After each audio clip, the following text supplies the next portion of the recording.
secured. All passengers boarded, sir. All hands stand by.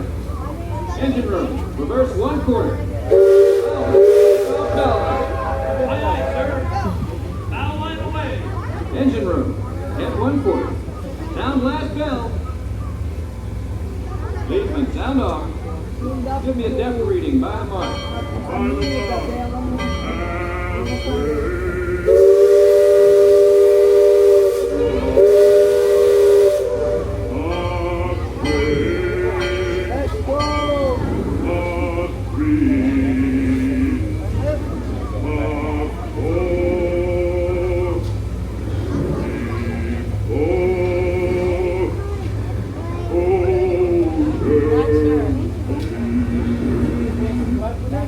Mark 4.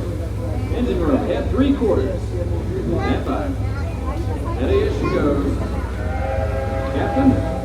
Welcome aboard the Liberty Belle. I'm your captain, Horace Bixby, and my pilot with me here on the Texas deck is a young cub that goes by the name of Sam Clemens. He's working his 100th voyage down the river today with nary a calamity on his watch. Sam knows this river like his own backyard. Sam, tell our guest everything you know about this river. Well now, I always figure it is better to keep your mouth shut if you're student when you're open and remove all doubt. But I will tell you this, I love this river more than anything else. I've loved this river even from the time I was a toddler back in Missouri.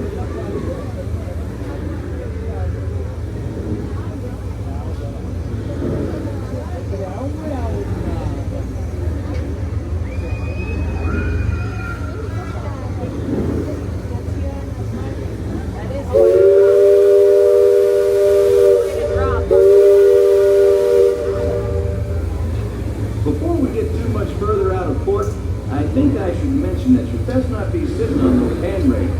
They're the only thing between you and the river, and the river don't always take kindly to uninvited guests. We've also had reports of river pirates operating in the vicinity, so I wouldn't lean out beyond those rails for that reason either.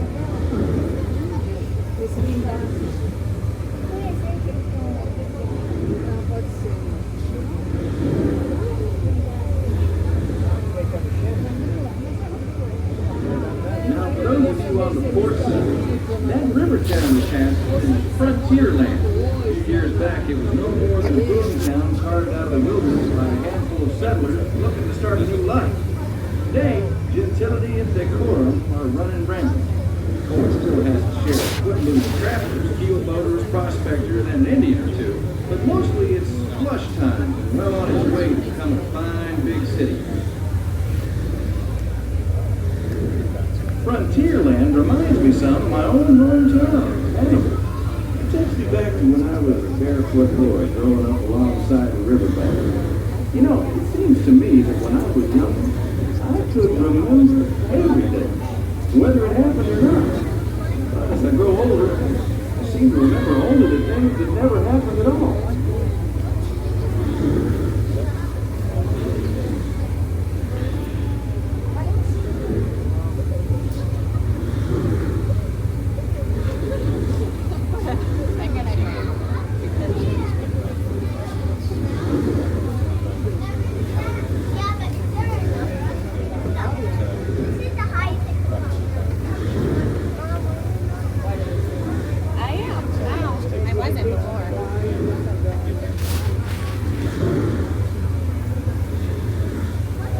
That island over across the way on the starboard side was my stomping grounds when I was young.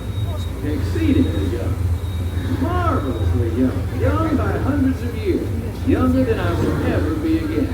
It's called Tom Sawyer's Island and is named for a friend from my boyhood. Even today, the only way you can get there is by raft. Old man Harper's grain mill is there, back in the woods just off Tom's Landing. And that's Muff Potter's pond and his windmill. We almost hanged Muff once. And there's Huck's Landing. I always did like Huck. He could swear just wonderful. He and Tom and I spent most of our wild and reckless youth exploring that island. Lots of caves, lots of adventure, if you know where to look. And we all knew where to look. That's Superstition Bridge. It connects the big island to the little one. And if you follow the wilderness trail there, it'll lead you right up to the gates of Fort Langhorne. It's the last trading outpost before we head into Indian country.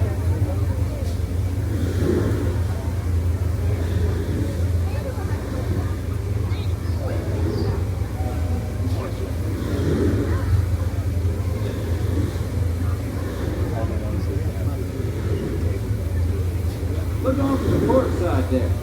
Every now and then, the water under that crest of rock comes to a natural boil and spurts out all over the place, like a tea kettle left on the fire too long.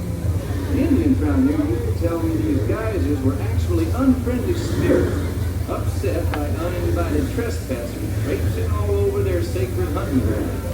Be that as it may, that big Thunder Mountain poking up in the sky over there.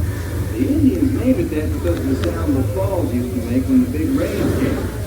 Then the miners and prospectors and get-rich-quick speculators showed up, and the name stuck because of the sound of blasting powder going off every few minutes.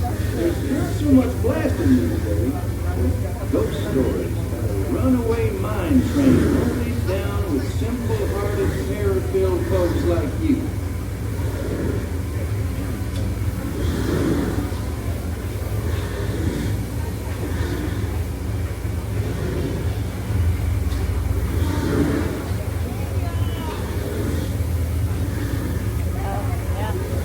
The deer harbor.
Look who's drifted out of the bayou. Yeah, I think that's Alex.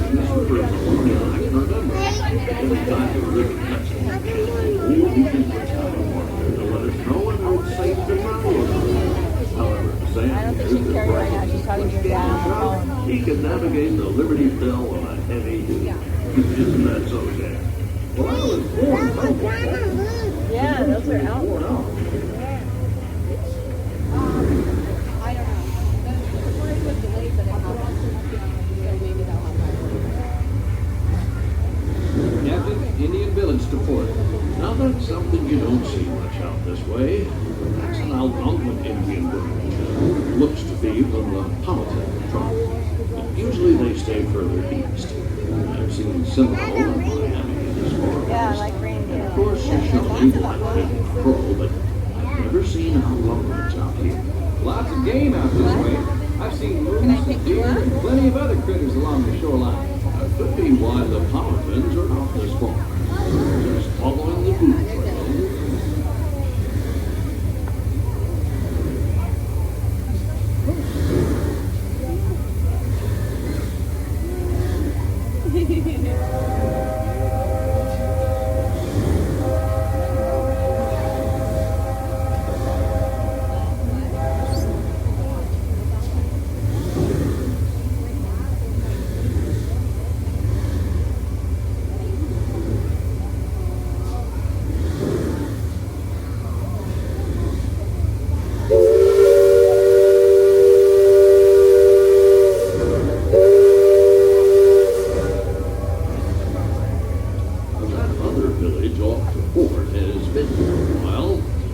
Indians along the river don't quite know what to make of our steamboat. They call it demolish, which means fire maneuver, because of the smoke and sparks pouring out of our topstack. The first time we passed this way, they thought it was the return of one of their heavenly messengers. They said our riverboat was a comet of the sun.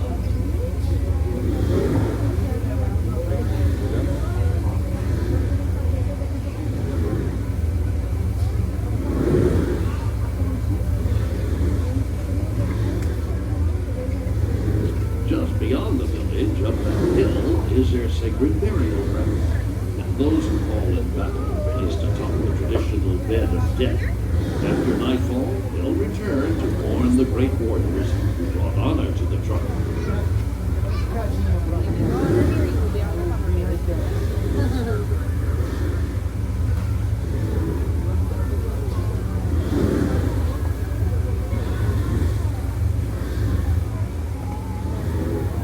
Attention deck watch. Shoals report started. Engine room, steady on.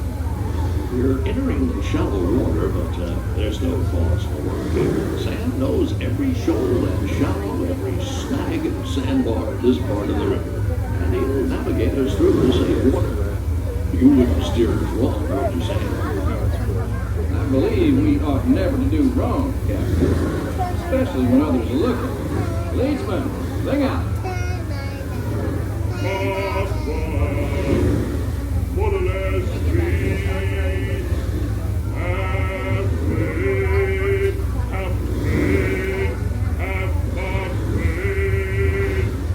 Borderless, red flag touches. Those of you that have been this way before know that the water can get fairly shallow along this stretch of the river. Leadsmen call out the depth. Each mark is a fathom or 6 feet. Mark 20 is 2 fathoms, and for us that means safe water.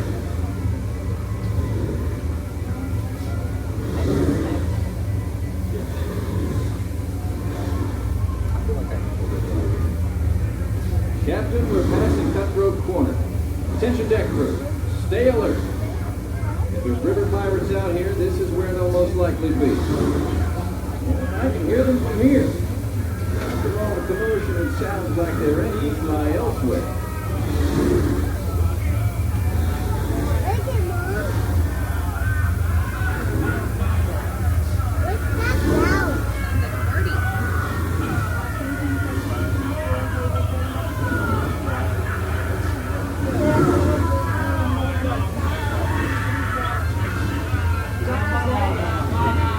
If you folks on deck look past the trees on the island, that's Fort Langhorne.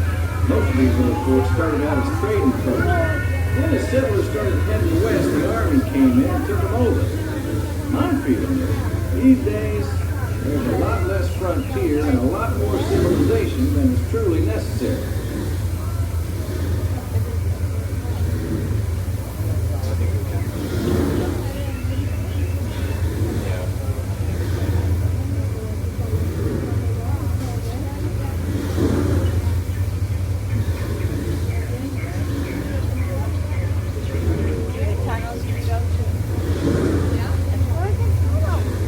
Leadsman, give me a depth reading. Sing out.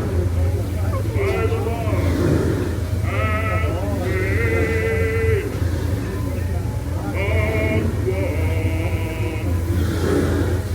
have faith, no bottom, safe water, have faith, safe passage.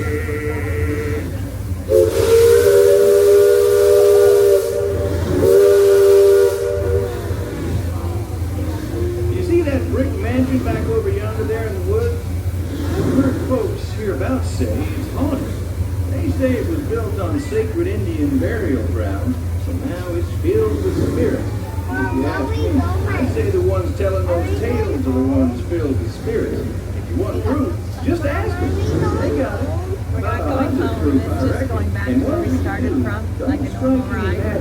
Ain't breathe in your direction. You won't just be seeing ghosts. You'll be joining them.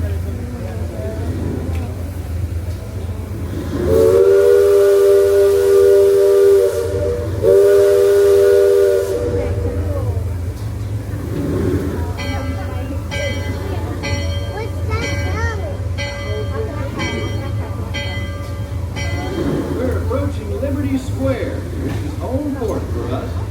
We'll be putting in the dock shortly, so those of you on the upper two decks might be of a mind to collect all your parcels and head to the lower deck. Youngins, you'll want to take them in hand before they get out of hand. On behalf of the captain, myself, and the crew, thanks for flying the waterways with us. I hope I see you next time around the river bend. Thanks, Sam, and thank you, everyone, for traveling the rivers of America with us today. Engine room. Approach levee at 1/4 steam. Man the bell line. Mercer, check freight and cargo. All hands prepare to dock. All passengers, stand by to go ashore. Welcome back to Liberty Square. At this time, please gather up all your belongings, take your small children by the hand, and to the bottom deck. That's where they join the one and only exit from Liberty Belle, and on that bottom deck, the deck is located